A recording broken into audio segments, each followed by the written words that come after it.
السلام علیکم ویورز، میرا نام عطاء الرحمن اور آپ دیکھ رہے ہیں عطاء بخاری یوٹیوب چینل۔ قرآن کریم کی مسلسل ایکسپوزیشن کے سلسلہ میں آج ہم سورہ الانعام کی آیت نمبر 165 کی ایکسپوزیشن کریں گے۔ یہ اس سورت کی آخری آیت ہے۔ اس کے بعد سورہ الانعام ختم ہو جائے گی اور سورہ الاعراف یہ 7ویں نمبر کی جو سورہ ہے وہ شروع ہوگی۔ تو اللہ تعالیٰ نے توفیق دی تو انشاءاللہ ہم اس کے اوپر پھر ویڈیو کریں گے۔ تو آج کی آیت سورہ الانعام کی آخری آیت 165 رسول سے خطاب ہے۔ کہا یہ جا رہا ہے وَهُوَ الَّذِي، اے رسول اللہ وہی تو ہے جس نے جَعَلَكُمْ خَلَائِفَ الْأَرْضِ، تمہیں زمین پر ایک دوسرے کا جانشین بنایا۔ اللہ وہی ہے جس نے تمہیں زمین پر ایک دوسرے کا جانشین بنایا۔ خلائف الارض، تمہیں ایک دوسرے کا جانشین بنایا۔ کیسے؟ دیکھیں نا، باپ فوت ہوتا ہے، بیٹا اس کا جانشین بن جاتا ہے۔ یہ ایسے نظام چل رہا ہے۔ جو پہلے قوم گزرتی ہے، بعد میں آنے والی قوم پہلی قوم کی جانشین ہوتی ہے۔ یہ خلیفہ کا معنی یہی ہے۔ یہاں پر ایک چیز اس کے اندر تو نہیں ہے لیکن تھوڑا سا ہٹ کے، اور وہ ضروری ہے چونکہ یہاں پر یہ لفظ خلیفہ آ رہا ہے نا، خلائف الارض۔ تو کہتے ہیں کہ آدم جانشین تھا اللہ کا۔ یہ چیز، یہ کانسیپٹ صحیح نہیں ہے۔ پہلی بات تو یہ کہ آدم کوئی نبی تھا، اور پھر اس کے اندر تو یہ ہے کہ اس سے غلطی ہوئی اور اس کو پھر سزا کے طور پر وہاں سے وہ جو جنت تھی اس کو نکالا گیا۔ تو انبیاء ایسے نہیں ہوتے کہ وہ غلطی کریں اور ان کو اس طرح سے نکال دیا جائے۔ آدم کے اندر جتنی بھی چیزیں بیان ہو رہی ہیں نا، وہ جو قصہ آدم ہے، اس میں وہ جو پہلی نوع تھی نا، اس کا جو نمائندہ آدم، ایک مرد اور ایک عورت، وہاں پر ایک مرد اور ایک عورت کی بات ہو رہی ہے۔ تو یہ جو آدم ہے نا، قرآن کے اندر بیان ہوا، اس کے متعلق جو روایات کے اندر آیا کہ وہ مٹی کا پتلا بنایا، پھر اللہ نے اس کے اندر پھونک ماری تو وہ آدمی بن گیا، آدم بن گیا۔ تو اس نے پھر وہ ہوا کے کہنے کے اوپر دانہ کھایا تو وہ جنت سے نکال دیا گیا۔ یہ جتنی بھی کہانیاں ہیں یہ ببلیکل سٹوریز ہیں، قرآن میں نہیں ہے۔ جو قرآن کی سلسلے میں آیات ہیں ان کی غلط انٹرپریٹیشن کر کے وہ ببلیکل سٹوریز کو قرآن کی آیات کے ساتھ منسلک کر کے میننگ بدل دیے گئے۔ تو یہ چیزیں جو ہیں یہ سمجھنے کی ہیں۔ تو یہ جو خلیفہ کا معنی ہے نا، جانشین، وہ اس نوعیت کی جو جانشینی نہیں ہے جو آدم کو انہوں نے اللہ کا جانشین بنایا، ایسی بات نہیں ہے۔ دو سپیشیز ہیں، انسانوں کی دو طرح سے تخلیق ہوئی ہے، دو مراحل میں۔ یہ کہہ لیں 2 مراحل ہیں تخلیق کے۔ پہلی تخلیق تھی انسان کو زمین سے پیدا کیا گیا، اب تو ماں کے پیٹ سے پیدا ہوتا ہے نا۔ یہی عمل زمین میں ہوا، پہلے زمین میں نباتات کی طرح انسانوں کو اگایا گیا۔ یہ خلق اولین تھی۔ دوسری جو ارتقائی مراحل طے کرتے ہوئے اب زندگی اس مرحلے میں آ گئی کہ تولیدی نظام کے ذریعے پھر بچہ پیدا ہونے لگا، ایک مرد اور ایک عورت کا جنسی ملاپ، اور ان سے وہ پریگننسی اور آگے پھر بچے کی پیدائش۔ تو یہ پھر دوسرا طریقہ۔ یہ جو آدم ہے یہ جانشین ہے خلق اولین کا، جو پہلی تخلیق ہوئی، جو زمین سے پیدا کی گئی، اس کا جانشین۔ سمجھ آ رہی ہیں چیزیں؟ اور اس میں عورت اور مرد اور عورت 2 نمائندہ ہیں، ٹھیک ہے یہ چیز۔ اور دوسری چیز، ایک اور چیز یہاں پر یہ بھی واضح کر دیں کیونکہ خلیفہ کی بات ہو رہی ہے، تو یہ جو ہم کہتے ہیں نا، رسول کے جو ساتھی تھے، صدیق رضی اللہ عنہ، عمر رضی اللہ عنہ، عثمان رضی اللہ عنہ، علی رضی اللہ عنہ، معاویہ رضی اللہ عنہ، ان کے متعلق جو خلفاء کا لفظ استعمال کرتے ہیں، خلفاء یا خلیفہ، یہ قرآن نے تو نہیں کہا، کسی بھی حکمران کو خلیفہ تو نہیں کہا، خلیفہ تو مانا جانشین ہے، تو حکمران کیسے جانشین، اس کو آپ کیسے کہیں گے؟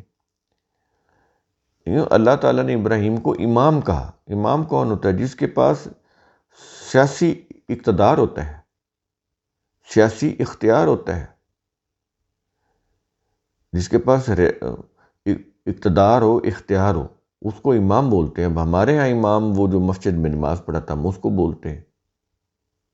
تو ہمارے ہاں الفاظ عربی کے ہی ہیں، لیکن ہم نے مانے ان کو اپنے پہنائے ہوئے، تو عربی کی روح سے ہم دیکھیں گے تو یہ جو ان کو خلیفہ نہیں کہا جا سکتا، ہاں امیر کہہ سکتے ہیں، ٹھیک ہے، تو جو ان کے اوپر سربراہ ہوتا ہے وہ امیر ہوتا ہے، تو امیر المومنین یہ بھی ٹھیک ہے، مومنین کا امیر، تو امیر ہے اصل عہدہ یا امام ہے عہدہ، خلیفہ نہیں ہے، خلیفہ بنایا گیا۔ ان کا عہدہ جو ہونا چاہیے تھا امام کا یا امیر کا، وہ بن گیا خلیفہ۔ یہ ایرانیوں نے کیا، جب انہوں نے تاریخ مرتب کی تو انہوں نے ان کو خلیفہ تاریخ کے اندر لکھا، وہی مشہور ہو گیا، اور ایرانیوں سے پھر سنیوں نے تاریخ کاپی کی، نقل کی، تو وہ بھی اس کو اسی طرح خلیفہ لکھتے گئے، لیکن یہ صحیح نہیں ہے۔ تو یہ چیز ضمناً آئی تاکہ بات واضح ہو جائے۔ تو کیا یہ رہا ہے کہ اے رسول اللہ وہی تو ہے جس نے تمہیں زمین پر ایک دوسرے کا جانشین بنایا، باپ ہے تو آگے بیٹا جانشین ہے، کوئی قوم ہے تو اس سے آگے جو قوم، اگلی قوم آئی، وہ پہلی قوم کی جانشین بن گئی۔ اس کے بعد اگلے الفاظ ہیں وَرَفَعَ بَعْضَكُمْ فَوْقَ بَعْضٍ دَرَجَاتٍ، تم میں سے کچھ کو درجات میں دوسروں سے بلند کیا۔ ایک تو ہے کہ جانشین بنایا، دوسرا یہ ہے کہ درجات میں بلند کیا، بعض کو بعض سے، بعض کے درجات بلند کر دیے، بعض کے درجات کم کر دیے۔ تو یہ ایسے ہی ہے، اگر سب کے ایک جیسے درجات ہوتے دنیا کا نظام کیسے چلتا؟ تو کوئی کسی درجے میں بلند ہے، کوئی کسی درجے میں بلند ہے، تو اس سے دنیا کا نظام چلتا ہے۔ اگر سارے ہی بادشاہ بن جائیں، کام کون کرے گا؟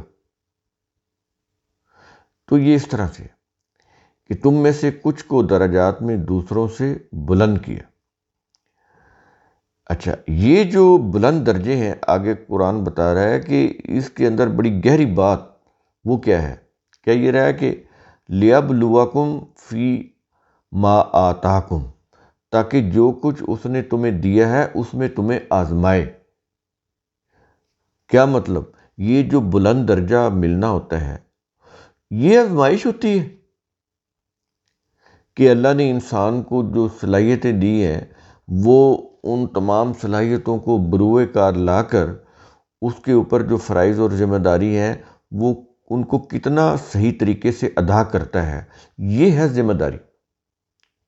کسی کے پاس اگر دولت زیادہ آ جاتی ہے تو یہ ذمہ داری ہے، اس کے پاس بڑی بھاری ذمہ داری ہے اس دولت کو سنبھالنا کہ وہ ضائع نہ ہو جائے، پھر اس دولت کو جو اس کا صحیح حقدار ہے اس تک اس کو پہنچانا، بھلے وہ اولاد ہو، رشتہ دار ہوں، دوست ہوں، پارٹنر ہوں، کوئی بھی ہو، بہت بڑی ذمہ داری ہے۔ اگر کوئی کسی کے پاس دولت آ جاتی ہے اس کو عام بندے سے زیادہ اپنی صلاحیتوں کو استعمال کرنا پڑتا ہے ورنہ نقصان ہو جائے گا۔ دوسروں سے زیادہ اس کو دیانتداری برتنی پڑتی ہے تاکہ کسی کا حق نہ مارا جائے۔ ایسے ہی اگر کوئی سرکاری عہدہ ہے، کوئی شخص ریاست کا سربراہ ہے یا کوئی مقامی حکومت کے اندر کسی عہدے کے اوپر ہے تو اس کے اوپر تو بڑی بھاری ذمہ داری ہے۔ یہ تو خوشی سے زیادہ وہ جو ذمہ داری اور جو سنجیدہ سوچ ہے وہ تو کہیں زیادہ ہونی چاہیے اس کے اندر، کہ میں اس کو ادا کیسے کروں کہ کسی کا حق نہ مارا جائے، کسی کے ساتھ بے انصافی نہ ہو جائے، سب کے ساتھ میں بے انصافی کروں، کہ سب کے ساتھ میں انصاف کروں، میرے ہاتھوں کسی کے ساتھ ظلم زیادتی نہ ہو جائے، میرے رویے میں تکبر نہ آ جائے۔ یہ چیزیں بڑی بھاری ذمہ داری ہیں، اس لیے وہ کہہ رہا ہے تاکہ جو کچھ اس نے تمہیں دیا ہے اس میں تمہیں آزمائے۔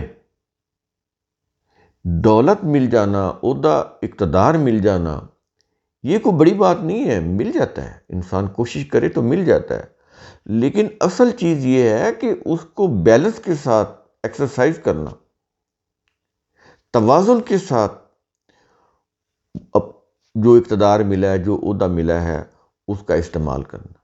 یہ نہیں کہ عہدہ ملا تو ناجائز اختیارات کا ناجائز استعمال شروع کر دیا، رشوت، کرپشن، بددیانتی، غبن، فراڈ، لوگوں کے ساتھ بے انصافی، یہ کرنے لگ جاؤ۔ اختیار ہوتا ہے نا، اختیار میں پھر انسان بیلنس میں نہیں رہتا۔ تو جب یہ چیز ہو تو انسان کو تو زیادہ سنجیدہ ہونا پڑتا ہے، اپنی صلاحیتوں کو پوری طرح سے بروئے کار لانا پڑتا ہے، صداقت کا، امانت کا، دیانت کا پورا خیال رکھنا پڑتا ہے۔ اس لیے وہ کہہ رہا ہے تاکہ تمہیں آزمائے۔